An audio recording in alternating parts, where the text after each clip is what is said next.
Delta 2452, continue Juliet Mike to Lima Charlie. Monitor the tower 123.85.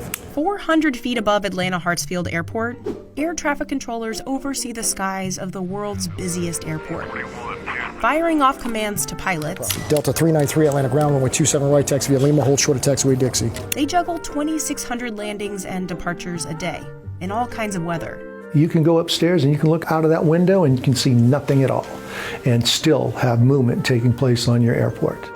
But air traffic controllers can't mess up. Not only are lives on the line, but this is the ultimate in domino effects. If something's going wrong in Atlanta, or if there are major delays, it disrupts air travel all throughout the country and parts of the world. Back in February, before COVID was named a pandemic, Rally took us up inside the tallest control tower in the country to see what it really takes to be an air traffic controller. This is Atlanta.Jackson International Airport, and these are its 5 runways. And here's the control tower. It takes a rotating staff of 58 traffic controllers to keep the airport running. Pre-pandemic, they directed 909,000 flights through takeoff and landing each year. These controllers are responsible for any planes inside Atlanta Hartsfield airspace, 5 miles out and 4,000 feet above the airport. Once a plane enters Atlanta's territory, air traffic controllers are in charge of communicating with pilots over radio. They direct pilots in the air through safe landings and pilots on the ground through takeoffs. The goal? Efficiency, efficiency, efficiency. What can you do to help us be more efficient?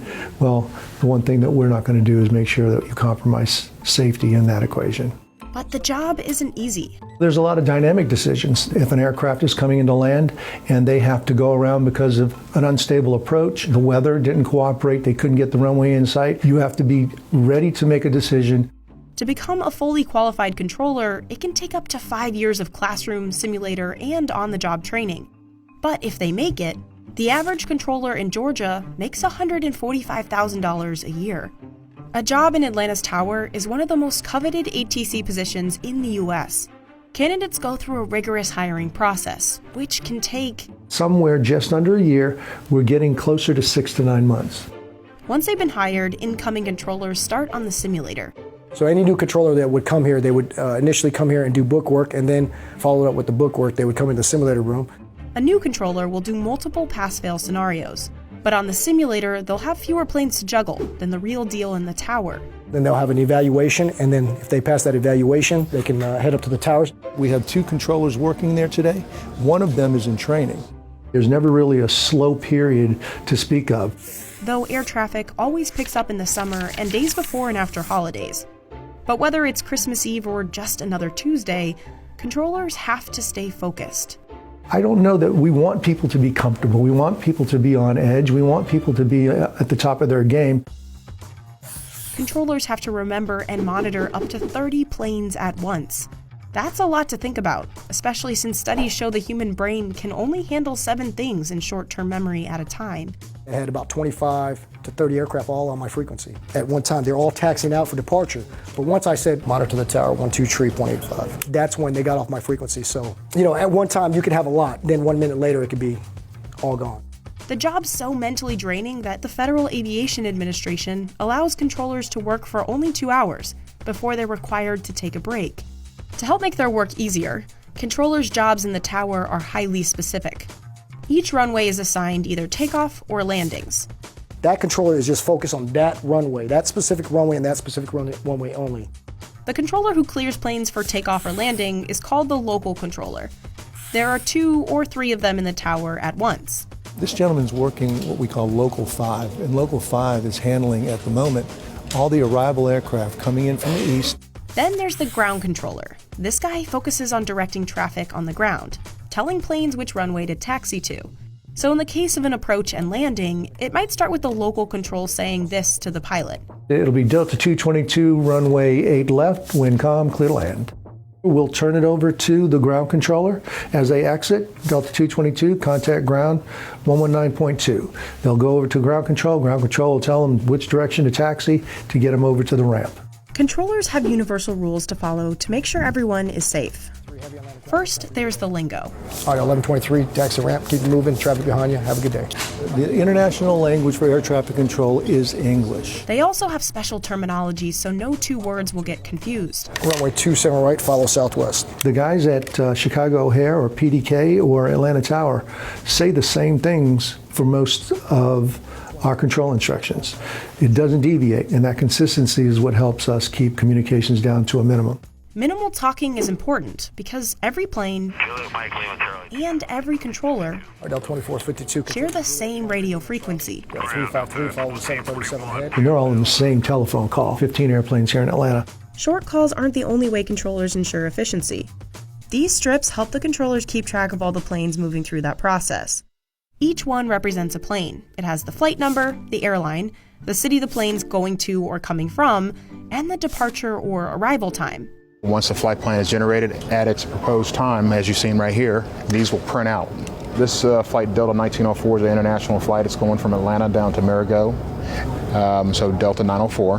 And this aircraft here is a Boeing 757-200. This airplane is scheduled to depart at 1542 Zulu. When he departs, he's requesting to go to 37,000 feet. So this strip would then, once it's ready, they place it in one of these strip holders. So you'd find the Delta 904, which is at Echo 9. They place Echo 9 on here and slide it to the appropriate side. A controller will have 4 or 5 of these strips active at once. This is how they sequence the planes in order of priority. The passenger doesn't see the bigger picture. The pilot thinks, I've been sitting here, why? The reason why he's holding is because we're trying to provide that sequence so that we can get maximum capacity out at one time. Sequencing can help move planes along quicker, but how exactly does it work? Here's an example. If 2 planes are going the same direction, say to San Antonio and Houston, they have to be at least 4 miles apart, so they don't run into each other in the sky, which means time waiting between takeoffs. But if a controller alters the sequence using those strips... So in this case, this is a west, a north, and a west. This aircraft's going to San Antonio, this aircraft's going to Milwaukee, and this aircraft's going to Houston. So we can depart 6,000 feet down the runway and airborne and roll these. That Milwaukee flight can take off right behind the San Antonio flight, and now they've had 3 planes take off in the same amount of time. It makes a big difference for the ground controller to actually provide a good sequence because it's efficient and the aircraft will keep going at the fastest rate, and that's what we do, and that's our job. Efficiency means fewer delays. If there are major delays, it disrupts air travel all throughout the country and parts of the world. In 2018, Atlanta.Jackson International Airport was ranked the best airport in the U.S. for flight delays, with the highest percentage of on-time departures. 15 airplanes, we're looking at a minute behind one another, so it's not bad, 15 minutes. But of course, some things are out of their control. You can go upstairs and you can look out of that window and you can see nothing at all and still have movement taking place on your airport. Then there's days like today, clear in a million, that's what we call it, when it's just a beautiful sunshine day and you can see forever. We can move a whole bunch of airplanes. It's 132 an hour, I believe, is our arrival rate max. On a typical day, we try to stay right around in the 120s. Controllers also have to contend with inclement weather. Sometimes planes can't land on their first attempt, so they'll have to pull up, circle back, and get in line to land again. You have to be ready to make a decision. How am I going to get this airplane back up into the air, back over to the next air traffic control facility so that they can resequence them back into our pattern? Luckily, some technological advancements have made this whole process a lot easier. Remember those strips? So a lot of this is automated now. While controllers may still use the physical strips, they also show up on monitors and are automatically sent over to the next controller in the sequence.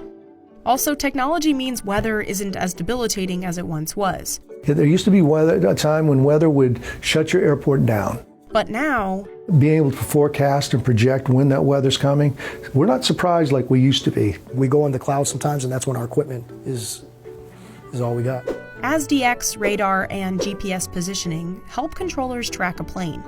We're able to use that technology now to actually separate and identify where those airplanes are legitimately, so we can use the term clear for takeoff even though we can't see the physical runway any longer.